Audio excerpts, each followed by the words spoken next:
Motivation is fundamental to our daily life. It's what allows us to get out of bed in the morning. It's what allows us to pursue long-term goals or short-term goals.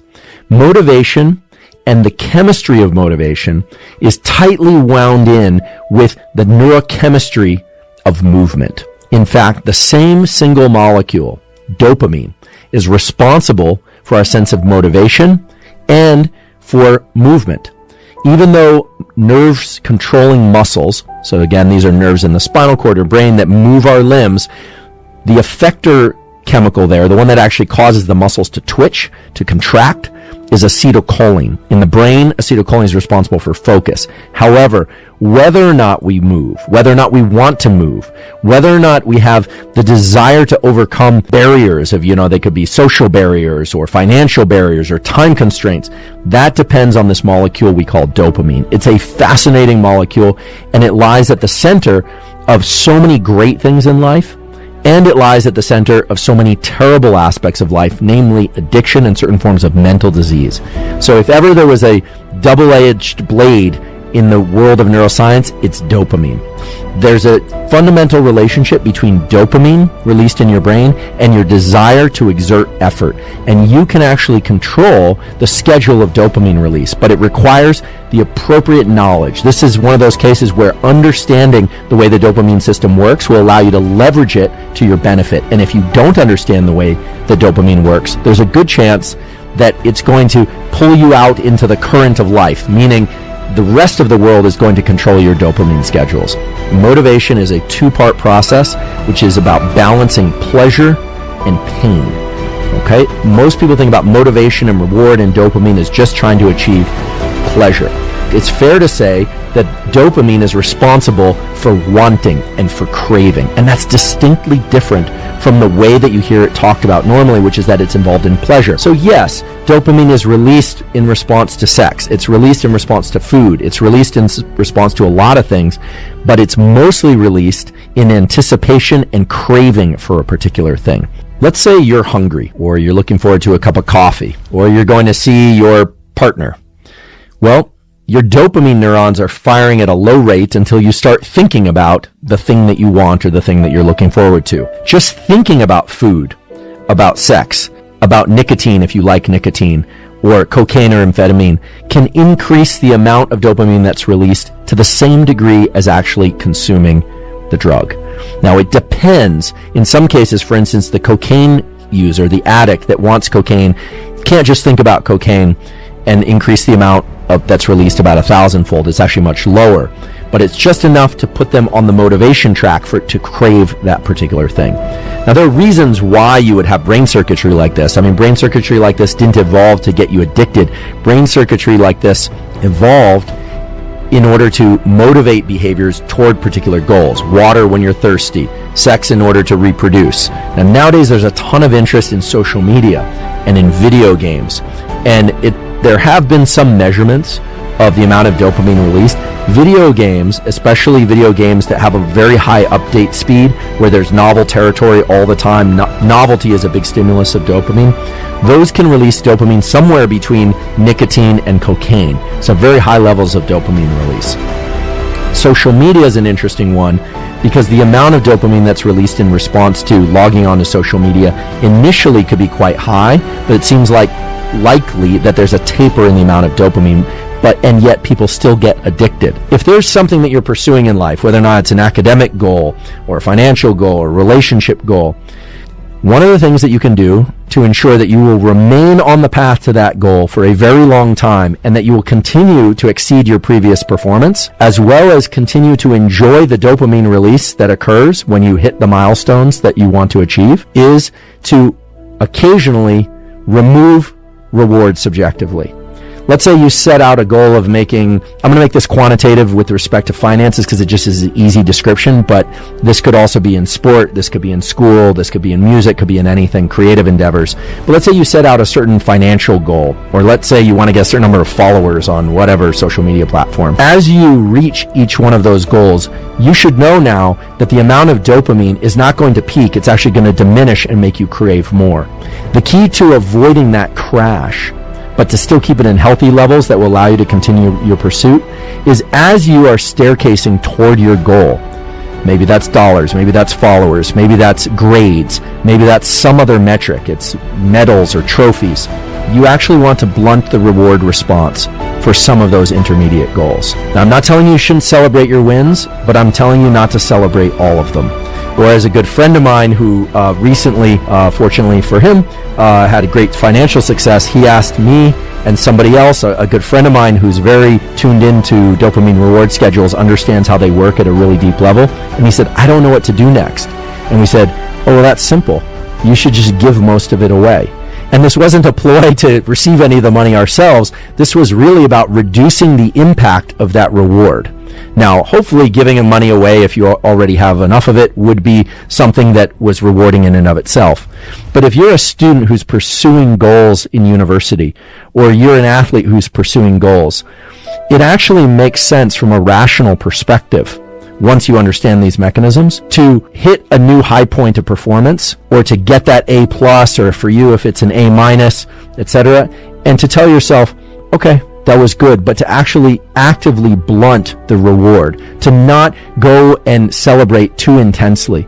Because in doing that, you keep your dopamine system in check, and you ensure that you're going to stay on the path of continued pursuit, not just for that thing, but for all things. Big increases in dopamine lead to big crashes in dopamine, and big increases in dopamine up the ante. They increase the extent to which you are willing to invest time and energy in order to achieve goals and rewards that may be out of your reach. You never really know if you're going to succeed. So, to make this crystal clear, celebrate your wins, but don't celebrate every win. That's one way that you can ensure that you're going to continue down the path of progress. And I think most of the learning tools that are in schools are about reward, hopefully for genuine performance. They are about encouraging us. We do have to believe that we can perform well. One of the hallmarks of growth mindset is the internalization that we're not getting it right yet. The word yet is very important. And also the sense that we reward our good behavior, our good performance, but not every time. Reward is important. Self-reward is critically important, but make sure that you're not doing it on such a predictable schedule that you burn out these dopamine circuits, or that you undercut your own ability to strive and achieve.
Ba-da-ba.